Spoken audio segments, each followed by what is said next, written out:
Welcome to today's reading. This is TrinityGaiaOracle. In this series, we are moving through each card in the Divine Masculine Healing Oracle deck by Christabel Jessica, artwork by Cecilia G.F. In today's reading, we will be taking a deeper look into Adonis. You are enough. You are worthy. You are valid.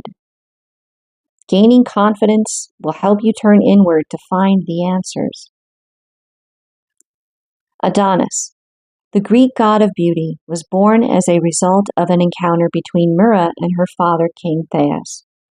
It all began when Myrrha tricked Thais into sleeping with her, siring a pregnancy. He was so infuriated by the trickery, the gods turned Myrrha into a myrrh tree to hide her. Born from this tree, the infant was saved by Aphrodite, who passed him over to Persephone to look after. When Aphrodite returned for him as an adult, Persephone refused to hand him over. Zeus, the god of the sky, intervened by allocating 4 months of the year to each goddess and 4 months of freedom for Adonis. Falling deeply in love with Aphrodite, Adonis spent 4 months by her side, ultimately becoming viewed as her counterpart. With a reputation amongst the other gods as holding astonishing beauty, Adonis is associated with rebirth, youth, attraction, and fertility. Nowadays, handsome men are colloquially referred to as an Adonis. He exemplifies the standard of beauty, not just of the gods of his time, but also of the men of today. Adonis's message: assess your body image. Your worth does not come from your physicality. Your value is not born in the gym. Even Adonis probably found things he wanted to improve. Meeting the standard of beauty will not change the way you feel within. Without addressing internal belief systems tying worth to idealized beauty. Feeding into unrealistic physical expectations strips you away from your joy. You don't need to be perfect to attract the right people. Those giving you the time of day solely because you possess certain physical attributes are not the people for you. You were born enough and you are still enough. Everyone can benefit from developing their inner and outer qualities. However, it doesn't have to come from a place of not feeling good enough. Is your self-development coming from an intention of making yourself lovable? Or is it an improvement to feel the quality of life available at your healthiest state? Be honest about where your desire to improve your body comes from. Is it from a wellness perspective or a lack of self-acceptance? Your intention matters. Comparison takes away from your unique qualities. Confidence comes when you develop an internal locus of control rather than an external one. Looking to external sources for validation, approval, and direction is not conducive to confidence. Give your inner being permission to start a journey of self-love and radical self-acceptance. It is not selfish to love yourself. When you adequately accept, care for, and love yourself, you are less likely to forcefully take from others. Receiving from others is necessary and wonderful, yet tending to your inner world with nurturing care makes it easier to balance giving and receiving in relationships. Healing is not about becoming the most lovable person in the world.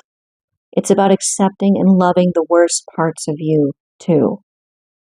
When our dark, twisty parts are seen and acknowledged for what they are, they can be brought to light. Look to your insecurities to see where to apply the salve of self-love. Turn inward to find your answers. Embrace who you are. You no longer need validation to feel worthy of a place with your peers. Looking at the Adonis card in this deck, I very clearly get King of Cups energy from the tarot.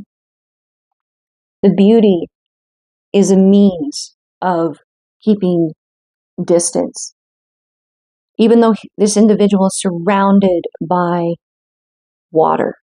They are sitting on earth. They are not necessarily touching or being touched by the water, but it's there.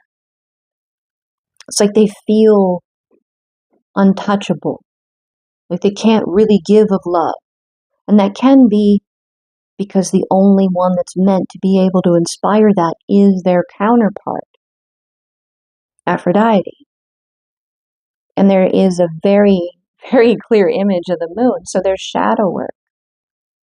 Shadow work is the process of looking at those parts of you that you don't necessarily like and bringing in acceptance of yourself, loving yourself, bringing those parts of you to light. Being of this standard of beauty keeps you separate, keeps you insulated, keeps you apart from.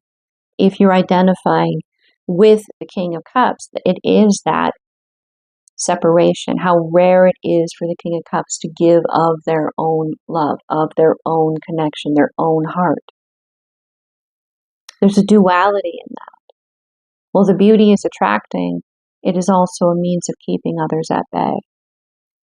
But if someone does happen to get this Adonis, this King of Cups, to feel, then he has to determine whether or not she is his Aphrodite, or if she's just mimicking his Aphrodite, or has an aspect. The actual counterpart for Adonis, Aphrodite, you are resonating with that. When you encounter that individual, you will be feeling things, connection, that is more intense than anything you've ever experienced because you have felt so apart, yet surrounded by. There won't be a question of are you or is she my Aphrodite? It won't be a question. You won't be left in an ambiguity world. It will be very apparent. And it may cause you to want to resist giving for some time. But you can't deny the truth of who you are any more than they can. And when you continue to deny, you're not only hurting yourself, you're hurting them. And when you do this work of self-love, then it becomes, do we deserve to hurt? Do we deserve to be apart? Do I deserve to hurt? Does she deserve to hurt? And that will conclude for today. The divine within me honors the divine within you. Namaste.